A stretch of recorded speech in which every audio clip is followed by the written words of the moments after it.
I didn't realize it then, but the outer realm, that tumultuous world of men, was pushing its way into Snowflower and my lives. During my second night at her house, we were awakened by terrible sounds. We met in the main room and huddled together. All of us, even the butcher, terrified. Smoke filled the room. A house, maybe a whole village, was burning somewhere. Dust and ash settled on our clothes. The clatter of clanging metal and the beat of horses' hooves pounded into our heads. In the dark of night, we had no idea what was happening. Was it a catastrophe in just one village? Or was this something much worse? A big disaster was coming. The people who lived in the villages behind us began to flee, leaving their farms for the safety of the hills. From Snowflower's window the next morning, we saw them, men, women, and children, on hand-drawn or oxen-pulled carts, on foot, on ponies. The butcher ran to the edge of the village and shouted to the stream of refugees. "What's happened? Is it war?" Voices called back. "The Emperor has sent word to Yangming City that our government must take action against the Taipings. Imperial troops have arrived to drive out the rebels. There's fighting everywhere." The butcher cupped his hands and yelled, "What should we do?" "Run away. The battle will be here soon." I was petrified, overwhelmed, and dazed with panic. Why didn't my husband come for me? Again and again I berated myself for choosing this time after all these years to visit Snowflower. But this is the nature of fate. You make choices that are good and sound, but the gods have other plans for you. I helped Snowflower assemble bags for her and the children. We went to the kitchen and gathered together large sacks of rice, tea, and liquor for drinking and to treat injuries. Finally, we rolled 4 of Snowflower's wedding quilts into tight bundles and set them by the door. When everything was ready, I dressed in my silk traveling outfit, went outside to stand on the platform, and waited for my husband. But he didn't come. I looked up the road to Tongko. A stream of people were leaving there too, only instead of going up into the hills behind the village, they were crossing the fields, going toward Yangming City. The 2 trails of people, one going into the hills, the other going to town, confused me. Hadn't Snowflower always said that the hills were the arms that embraced us? If so, why were the people of Tongko going the opposite direction? In the late afternoon, I saw a palanquin leave the Tongko group and veer toward Jintian. I knew it was coming for me. But the butcher refused to wait. "It's time to go," he bellowed. I wanted to remain behind and wait for my family to get me. The butcher said no.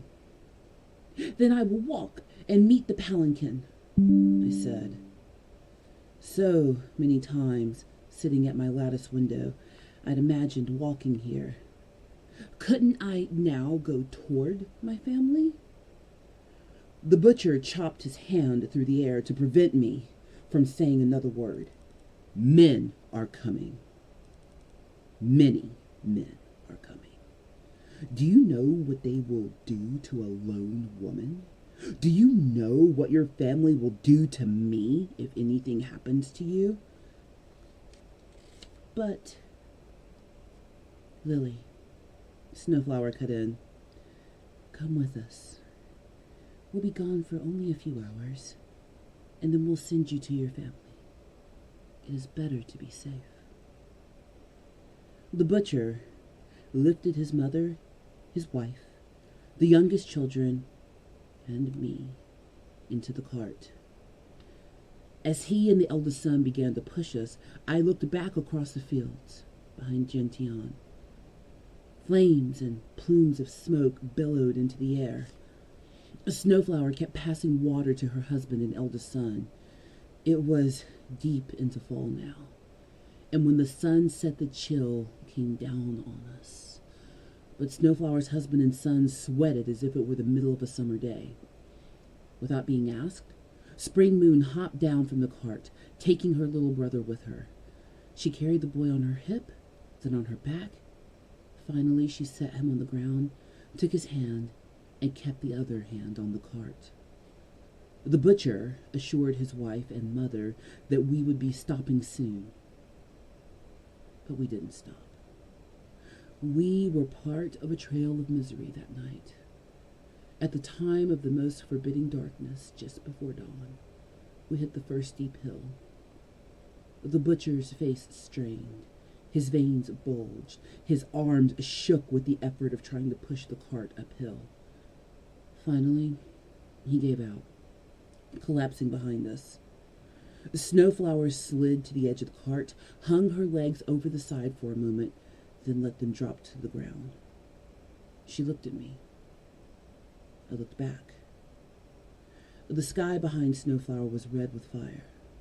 The sounds that traveled on the wind pushed me out of the cart. Snowflower and I tried 2 quilts apiece to our backs. The butcher slung the sack of rice over his shoulder, and the children carried as much of the other food as possible. I realized something. If we were only going to be gone for a few hours, why had we brought so much food? I might not see my husband and children for several days. In the meantime, I'd be out here in the elements with the butcher. I put my hands over my face to collect myself. I couldn't let him see my weakness. On foot, we joined the others. A Snowflower and I took the butcher's mother's arms and pulled her up the hill. She weighed us down. But how like her rat personality this was. When Buddha wanted the rat to spread the word, the wily creature tried to get a free ride from the horse. The horse wisely said no, which is why the 2 signs have never been a good match ever since. But on that terrible path, on that hideous night, what could we 2 horses do? The men around us wore grim faces. They had left behind their homes and livelihoods, and now they wondered if they would return to piles of ash. The women's faces were streaked with tears of fear from the pain of walking farther in one night than in their entire lives since foot binding. The children did not complain. They were too frightened. We had only just begun our escape. Hey friends, it's me, the Ebony Otaku, the well-rounded nerd, back with another story that makes me thankful. So I have visited Snowflower and the Secret Fan many times over the past few years since purchasing it. So this is my original copy.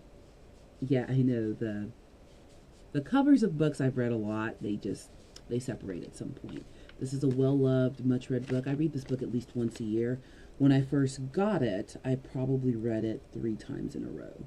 Like, it's not a long read, and it's not a hard read, but there's just so much in this book, and it fascinated me. The reason I originally purchased the book was, well, on the cover here, it says, now a major motion picture.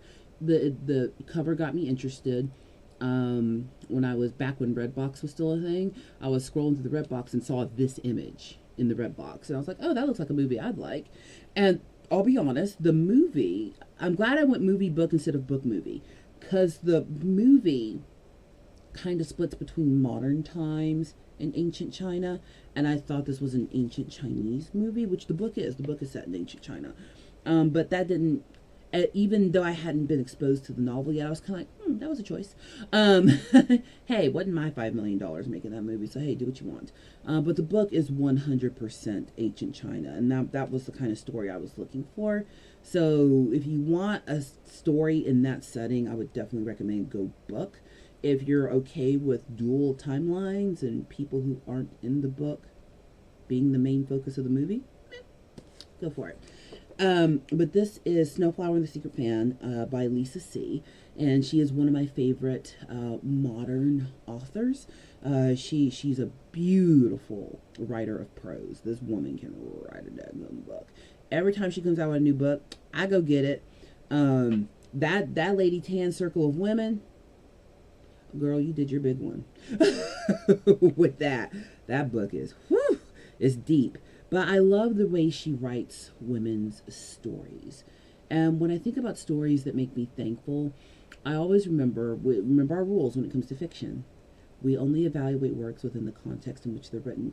There is no comparison, because I cannot compare my life in America 2025 to life in ancient China.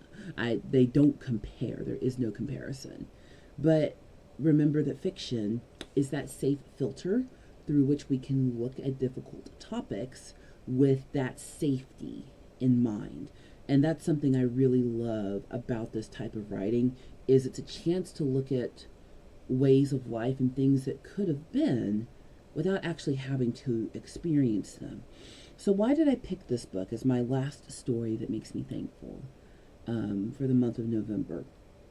So just, to preface here, be warned, this book centers around the practice of foot binding throughout a woman's life during this period. What it means, what it does, why it's done, and it is very much a story about women during a very difficult period in history. And Lisa C. goes into full detail about the practice of foot binding. It ain't pretty. And one of the things that is so fascinating about it, it is very much a woman's practice. Woman to woman, grandmother to granddaughter, mother to daughter, aunt to niece, sister to sister. The symbolism of it, stay with me, is that a woman who can make it through foot binding, one, shows how obedient she is. You aren't going to survive the process if not told exactly what to do. And not only that, but it shows that a woman has been trained properly. Unless foot binding happens the exact right way, infection and everything else can happen. It was very common for girls to pass away from the practice. Some pass out from the pain and not wake up, but infection was prevalent. Not only that, not just in showing obedience, that she's going to be a good daughter-in-law. Look, she went through this, made it. But also that she is one who will make it through childbirth. If you can make it through the pain of your feet being cracked in half and your toes being folded under, you can make it through this. The thing about foot binding was the goal was to get a woman's foot to about the length of a man's thumb, which I'm 6'1", so I've got very long hands for a girl. But that's about it. It's like 7 centimeters. So the goal was to wrap the toes into the heel so that really that big toe is what they're balancing on. If you ever go look up pictures of bound feet, I think there's very few bound foot women left. There are some who still exist in the world. But it's crippling. It is a imposed disability because women with bound feet can't run. I'm gonna let that sit there. They are crippled for life. Now, in the mysterious aesthetic of it all, women were raised to believe that their feet would be a source of mystery and pleasure to their husbands because the practice was so secret and kept to women. Men knew, like, go out into the world, get the alum, the cloth and stuff like that, but they didn't know how the practice happened. Men were not involved. They just reaped the benefits. But showing that perfectly made foot was basically a gift to the next family, that they have produced a daughter who is obedient, will survive childbirth, and she's strong enough to do what it takes to be a woman who runs a household. And a girl's fate could be changed by foot binding.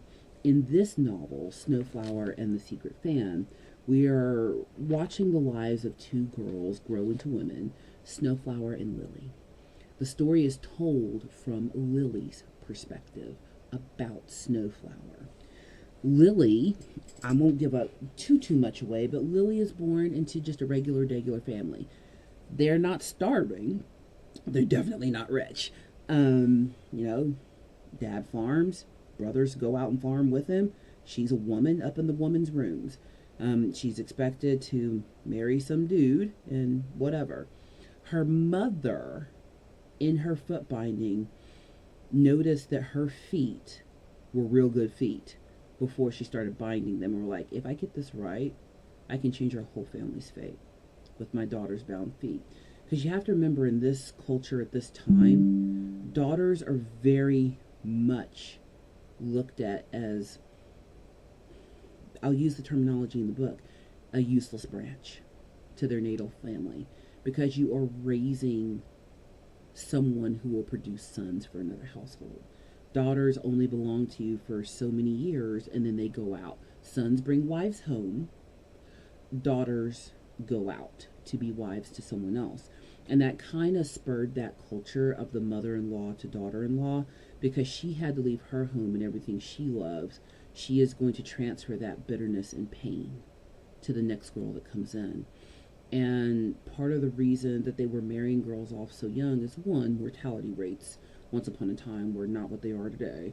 People used to check out much sooner than they do now. And then also, the sooner you marry her off, the sooner she's out of the house. But Lily's mother, in the process of getting her ready for foot binding, notices that her girl's got real good feet. So she calls the fortune teller and matchmaker, and they're like, ooh, real good feet. If we do this right, she might be able to marry up into one of the finer families.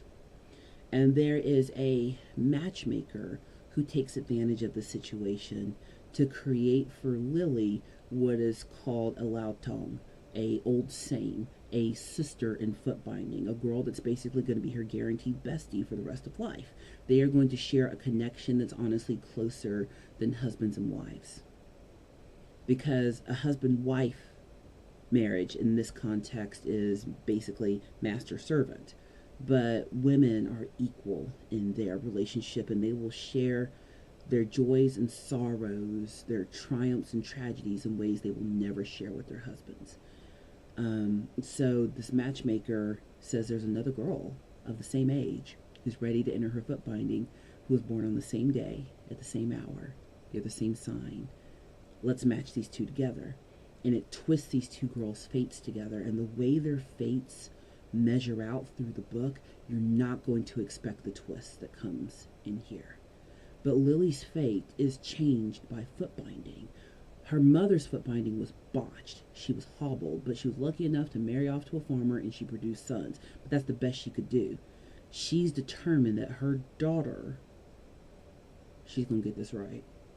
And she actually produces the finest pair of feet that have been seen in the village, which enables her daughter, Lily, to marry up. And because Lily marries up, the whole family comes up. Because there's gifts, there's a bride price, there's all this that comes with it. And then Lily gets to be an elevated lady at some point, with all of the things that come with that. But you have to remember the context of this culture. She will always be her husband's first wife. First. There's going to be more. If she's lucky, she'll get to decide who the next concubines and wives are. She'll have a say in it. But she will always be the first wife. He will love her until he doesn't. That's how that works. Her old saying, her sister in foot binding, isn't so lucky in her marriage. She ends up marrying a butcher. And that's where I want to focus on this story that makes me thankful. So, in Lily's perspective, she later in her life has the opportunity, after marriage, after having children, to go visit her friend Snowflower that she's grown up with. And Snowflower has married the butcher, which Lily doesn't know why her old saying, who was born at the same hour, during the same year, in the same month, whose fortune was supposed to be equal with hers, is married to this butcher. The book will let you know why. But she's like, my friend is better than this, basically. My friend is better than this. How could she be married to a butcher? Why does it matter that he's a butcher? And because in modern sensibilities, I love me a butcher because she likes to eat organic beef. She's fancy. Okay, I like being able to get like a fresh bone marrow and stuff like that for cooking. Like I've got a bunch of people coming the weekend that I film this to help my husband put his new sauce stop together. She's got to go to the butcher and get some good meat for the fixin'. Ain't nothing wrong with it. But with that, in this context, in this society, people who dealt with blood were very much looked down on. When you read Lady Tan's Circle of Women, it centers around a lot of the practice of childbirth and midwifery. It was looked, even though it's very necessary, we don't want women, passing away in childbirth. That's what midwives help prevent. Get babies here safely, get mom through the process safely.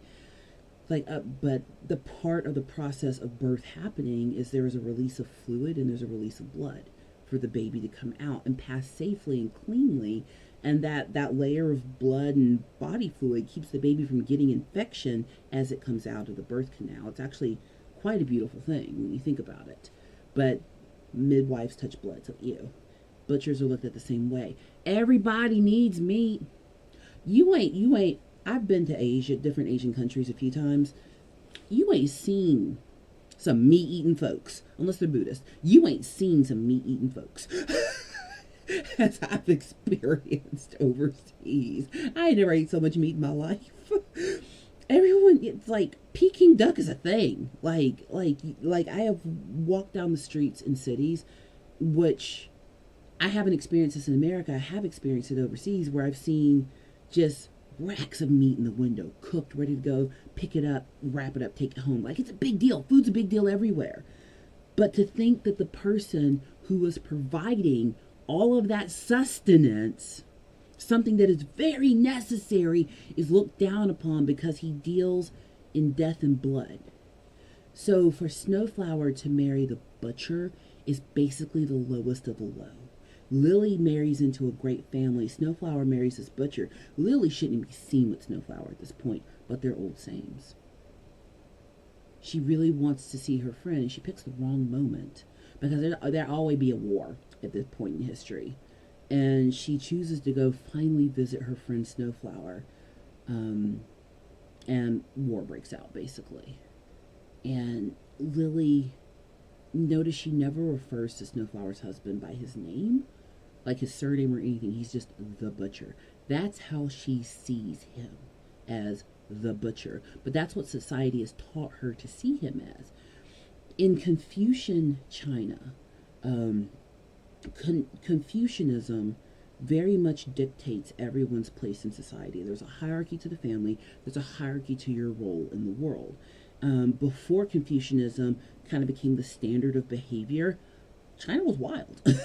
I mean, same thing in Europe. Europe was barbaric until religion showed up. Like, you want to read some fascinating history? Go read about Europe before Christianity. It's like, oh, y'all ate babies, But until there is something that provides that standard of behavior, things are wild. And Confucianism gave everybody a purpose. And if you didn't know what your purpose was, it's okay. Confucius is going to tell you what your purpose is. And so that is the perspective. So even though Lily comes from a poor family, and it's only because her mom broke her feet just right, I know, say that 3 times, that she's able to enjoy a life of privilege, at least what's perceived to be privilege at this time, she's still like, pinky up, because everybody, no matter how poor you are, Even the funeral director looks down on the butcher, and he deals in death. But the funeral director doesn't deal in blood; he deals in death. The butcher deals in death and blood. So, ugh.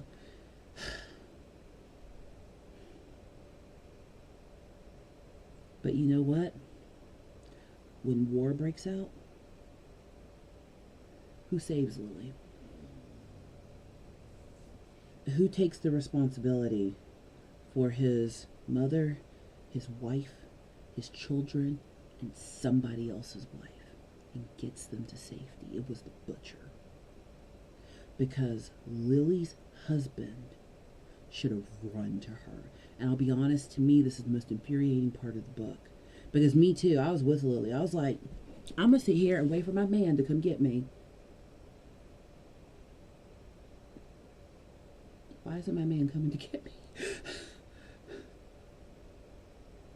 And she has this realization that she is still an expendable, useless branch.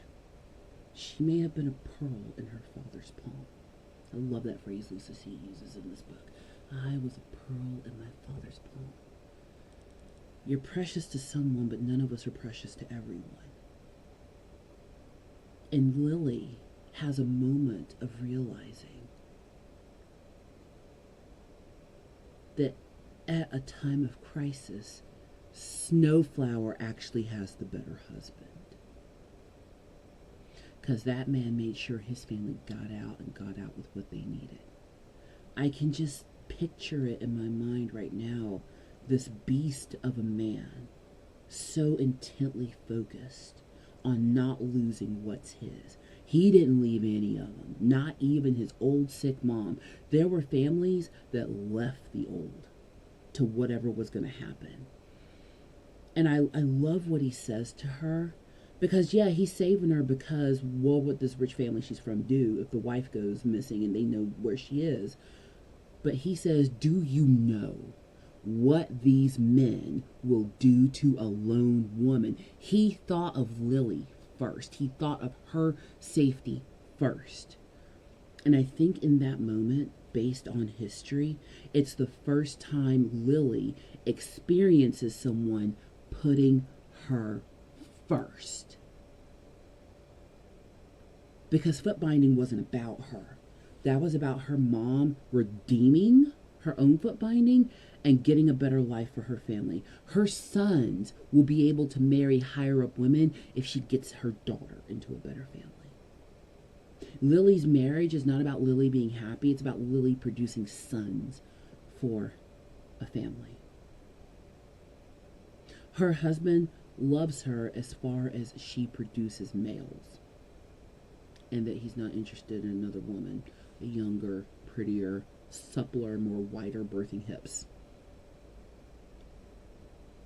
Even at her own wedding, Lily's not allowed to eat because the celebration happens around her.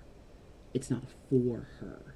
The wedding scene actually made me mad. I was like, what do you mean she can't eat? There's all this food being cooked. Everybody's celebrating. She can't eat?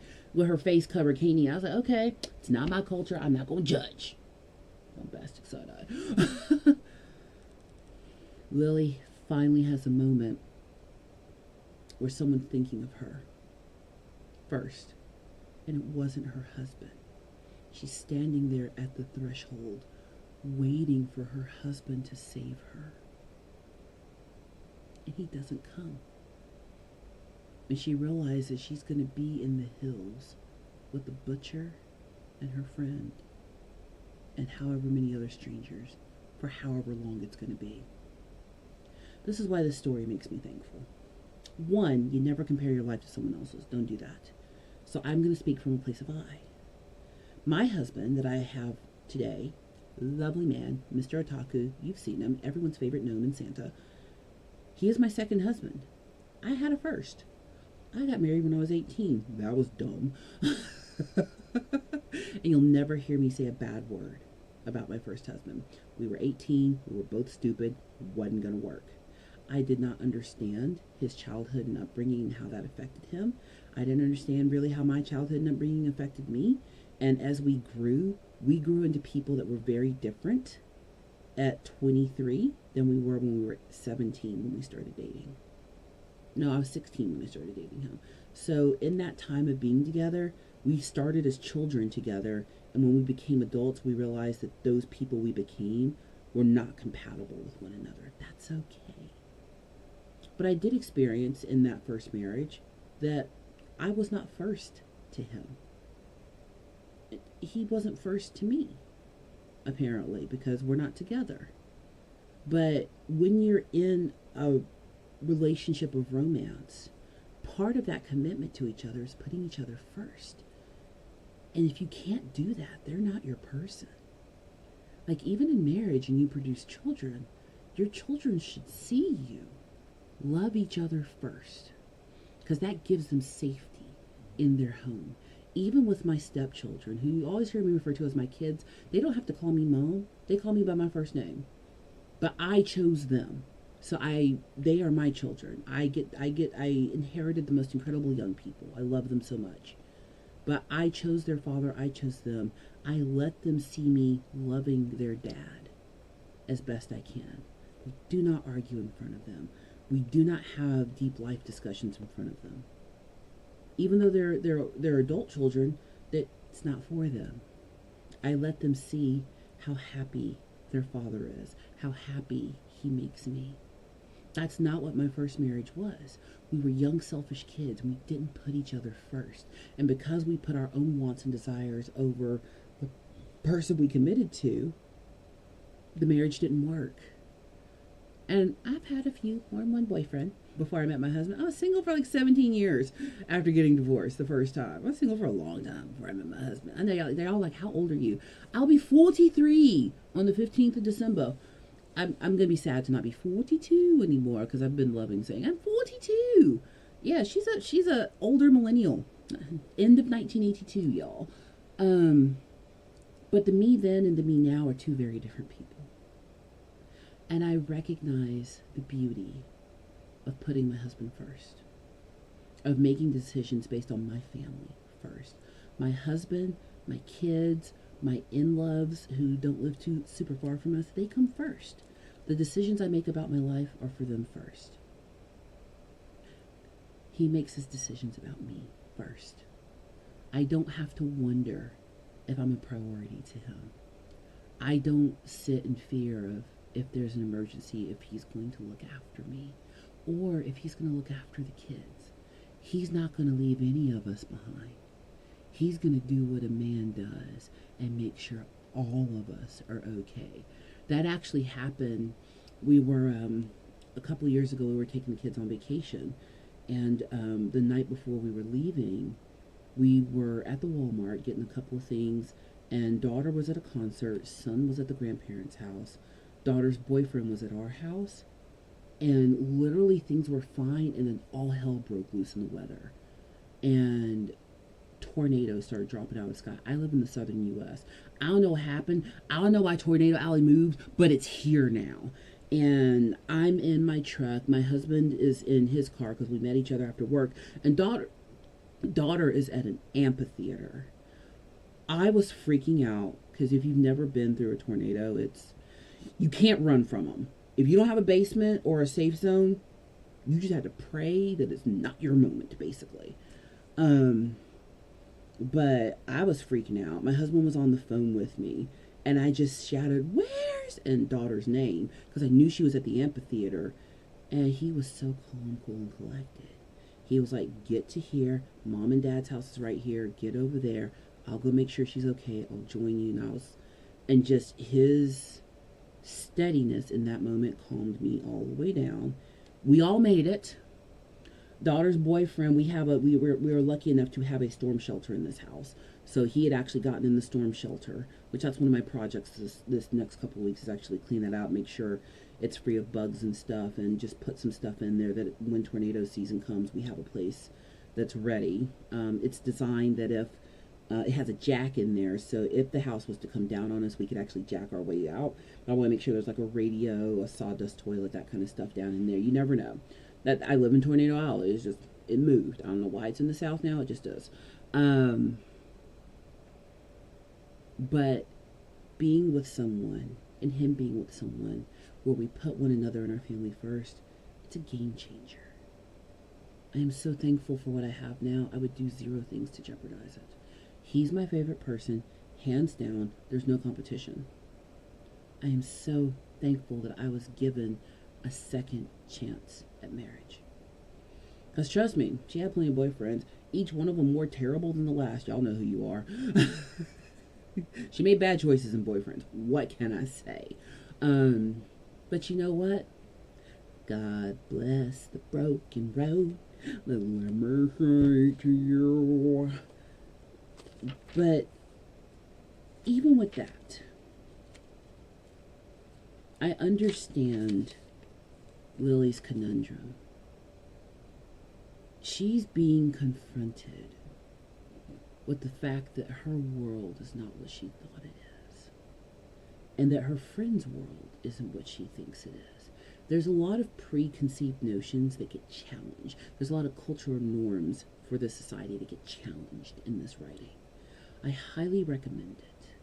But this story, as I read it now, makes me so grateful that I grew into a person where I connected with a man that we were equal in the terms of what we want. And I know that he puts me first. And I know that I put him first. I don't wish it on anyone to realize the person that you've invested everything into doesn't put you first. Now, in a society of arranged marriage and no choice, there's not much she can do about it. But it's the year 2025, and look at me. Don't let somebody tell you twice how they feel about you. Don't make them tell you twice.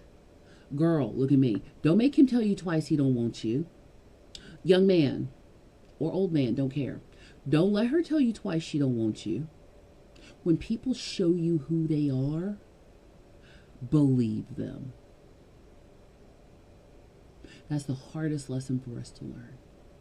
When someone shows you who they are, you better believe them. Because the first time it's their fault. The second time it's on you. Believe them. But I know what they are on the inside. Yeah, but if that inside doesn't come outside, back away. Back away. Run away. Yeah, what God has joined together, let no man put asunder. But if God didn't put it together, tear it apart. Rip it to shreds. You do not have to live in misery to please someone else. You don't. You don't have to adhere to a notion that it is right and proper to do a thing that leaves you bereft of spirit. You do not. It is the year 2025. Be thankful for choice. Be thankful for autonomy. Be thankful that you woke up on this side of the dirt and that gives you another chance to choose. Lily changes after this event. We all change. When big things happen, it changes who we are. It changes how we show up. But that's okay. Let's wrap up. The next day, we received word it was safe to return to our villages. After 3 months in the mountains, I'd like to say we'd seen the last of death. We had not. We had to pass all those who'd been left behind during our escape. We saw men, women, children, babies, all badly decomposed from exposure to the elements, from animal feast, and from the natural decomposition of flesh. White bones flashed at us in the bright sunlight. Garments brought back instant identification, and too often we heard the cries of recognition and remorse. If all this were not enough, many of us were so weak that death was inevitable. Now, at this late stage, when we were almost home, mostly it was women who died on the way down the mountain. Balancing on our lily feet, we were top-heavy. We were pulled toward the abyss that fell away to our right. This time, in daylight, we not only heard the screams, but saw the flapping of women's arms as they futilely fought with the air. A day earlier, I would have worried for Snowflower, but her face was set in concentration as she carefully placed one foot after the other before her. The butcher carried his mother on his back. Once, when Snowflower faltered, drawing back uncertainly at the sight of another mother wrapping the decayed remains of a child to take home for a proper burial, he stopped, set his mother down, and took Snowflower's elbow. "Please, keep walking," he pleaded with her softly. "We will be at our cart soon. You will ride the rest of the way back to Gentian." When she refused to hear and refused to tear her eyes away from the mother and child, he added, "I will come back in the spring and bring his bones home. I promise we will have him nearby." Snowflower straightened her shoulders and forced herself to step reluctantly around the woman with her tiny bundle. The hand-drawn cart was no longer where we'd left it. This and so many things that had been discarded 3 months ago had been taken, either by the rebels or by the great Hunan army. But as the land flattened, we were drawn to our homes, forgetting our aching, bleeding, starving bodies. Jin Tian was unscathed as far as I could tell. I helped the butcher's mother into the house and went back outside. I wanted to go home. I had come so far that I knew I could walk the last few li to Tongko. But the butcher ran to tell my husband I was back and to come and get me. As soon as he set off, Snowflower grabbed me. "Come," she said. "We don't have much time." She pulled me into the house, even as my eyes yearned to watch the butcher as he loped up the road to my village. When we got upstairs, she said, "Once you did me a great kindness by helping me with my dowry. Now I can repay a small portion of that debt." She opened a trunk and pulled out a dark blue jacket with a pale blue silk panel woven in a cloud pattern on the front. The silk panel I remembered from the jacket Snowflower and I had worn on the first day we met. She offered it to me.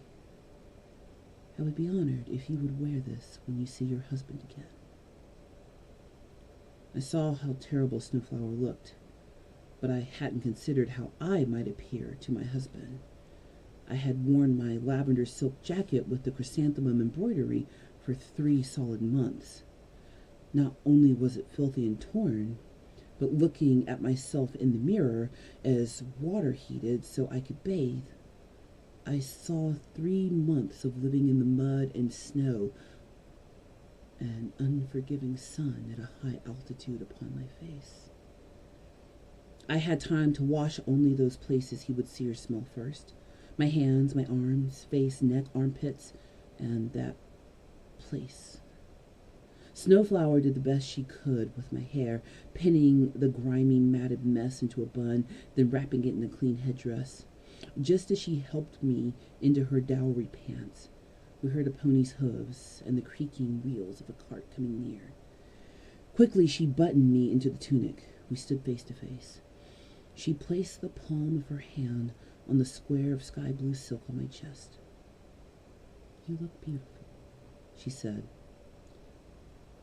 I saw before me the person whom I loved above all others. Still, I was troubled by what she had said before we came down the mountain, about my pitying her for her circumstances.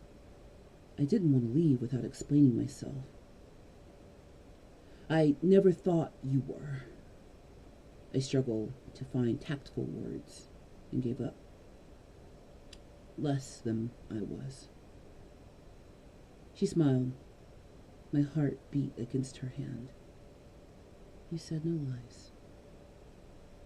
Then before I could say anything else, I heard my husband's voice calling me, "Lily! Lily! Lily!" With that, I ran. Yes, ran. Downstairs and outside. When I saw him, I fell to my knees and put my head to his feet, so embarrassed by how I must have looked and smelled. He lifted me up and enfolded me in his arms. "Lily, Lily, Lily." My name came out muffled as he kissed me again and again, oblivious that others watched our reunion. "Da Long." I had never before spoken his name. He took me by the shoulders and pushed me back so he could see my face. Tears glistened in his eyes. Then he pulled me close again, crushing me to him. I had to get everyone out of Tongko, he explained. Then I had to see our children safely on their way. These actions, which I didn't fully understand until later, were what changed my husband from the son of a good and generous headman to a much respected headman in his own right. His body trembled as he added, I looked for you many times. So often in our women's songs we say, I had no feelings for my husband, or my husband had no feelings for me. These are popular lines used in chorus after chorus, but on that day, I had deep feelings for my husband, and he for me. My last moments in Jintian went by in a blur. My husband paid the butcher a handsome reward. Snowflower and I embraced. She offered me the fan to take home, but I wanted her to keep it, for her sorrow was still near, and I felt happiness. I said goodbye to Snowflower's son, and I promised I would send him some notebooks to study men's writing. Finally, I bent down to Snowflower's daughter. I will see you very soon, I said. Then I got in the cart. My husband flipped the reins. I looked back to Snowflower, waved, and turned toward Tongko. My home, my family, my life. It's quite the story. You definitely need the full context to grab how important a story this is. This is one of those things that makes me thankful. I'm thankful that I don't have to choose which of my family members I'll save. I'm thankful that I am not an object to be won. I'm thankful that God saw fit for me to be born in 1982 in America. There are so many things that could have changed for any one of us to put us at a different point in history, a different place. And this time of year, it can be really difficult for a lot of people. Some people are celebrating, some people are losing. I mean, full disclosure, on the evening I'm recording this, I found out this morning that one of my colleagues passed away from what I don't know. And I also recently found out a dear friend of mine is going through stage 3 cancer battle. There's stuff going on. Life is going on. If you have someone that puts you first, and you know it, hold them tight. It's easy to think I need so many people. And we do. We need community. We need people. But we also need our person. My husband always says, I don't like people so much, but he likes persons. I'm his person, and he likes his persons that are his persons. I love people. I love all people. I love talking to people. I love being around people. I love people. But if you don't have people or person, it's a season. I went through my season of being alone. Some people's season is longer than others. Stay the course. There's someone out there, for better or worse, that will put you first. And look around and find those things that you do have, that you hold dear, and be thankful for those. Highly recommend that you pick up Lisa C's Snowflower and the Secret Fan, and honestly recommend anything that she writes, because she is definitely going to end up being one of the goats of modern literature. As always, please like, comment, and subscribe, and I'll see you in the next one.